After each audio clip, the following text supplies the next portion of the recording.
So, good day po sa inyong lahat. Yan, isa na namang very interesting na topic ang ating tatalakayin ngayong araw. Ito po ay tungkol sa katanungan ng isa sa mga subscriber natin dito sa ating channel. Walang iba kundi ang Mang Mags. Ang katanungan ng subscriber natin ay ano ho ba yung dugo na nakita ko sa itlog na aking binuksan. Ayan. So, siguro ito po ay magprito, magluluto ng itlog at saka nung kanyang biniyak yung itlog ay may nakita po siyang isang spot na pula na parang dugo. And then tinatanong niya kung safe daw ba itong kainin. Sasagutin po natin ito na yung nakita nyo po dyan sa itlog nung inyong biniyak, ito po ay isang malit na spot ng dugo na minsan tinatawag po nila itong meat. Ito po ay nakikita dyan sa egg yolk. Malit lang po yan, parang tuldok lang. Kasing laki lang nung lapis yung pag itinuldok mong ganon. Ayan, or parang butil lang siya ng bigas or munggo. Ito po ay nakukuha kapag yung blood vessel ay nag-rupture, pumutok dun sa egg yolk. Kaya nagkakaroon po ng malit na dugo habang napoform yung itlog ng ating manok sa loob ng kanyang katawan. Tinatanong rin niya kung safe ba itong kainin.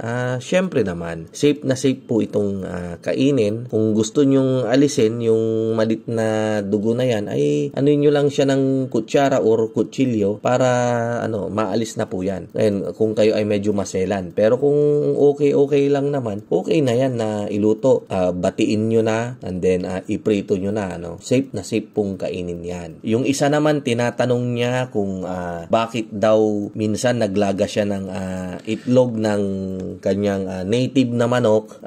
Nung bubuksan niya na raw ito, pagkabasag niya ng kanyang shell ay matubig po, watery yung loob ng shell nung binasag niya. Ayan. So, ang masasabi ko po dyan, based on my experience, ang isang itlog po, kapag ito ay fertile, ibig sabihin po, nagkaroon po ng lalaki, nagkaroon ng mating, na fertilize yung egg na yan, and then, kapag mga ito po ay mga 7 days old na, nag-uumpisa na po kasing ma-develop yung embryo, nabubuhay na po yung mga ugat dyan, yung mga blood vessel. And then, kapag nilaga po natin, yun po yung masabaw yung itlog. Ang akala po natin, bulok siya. Pero ang katotohanan po niyan ay hindi naman siya bulok. Watery lang siya or matubig kasi nga po yung itlog na nilaga natin ay fertile. Kadalasan pong nakaka-experience po kayo niyan kapag kayo po ay bumibili ng itlog ng pugo sa palengke, lalo na sa panahon ng bakasyon. Ayan, dahil kapag bakasyon, yung mga fertilized na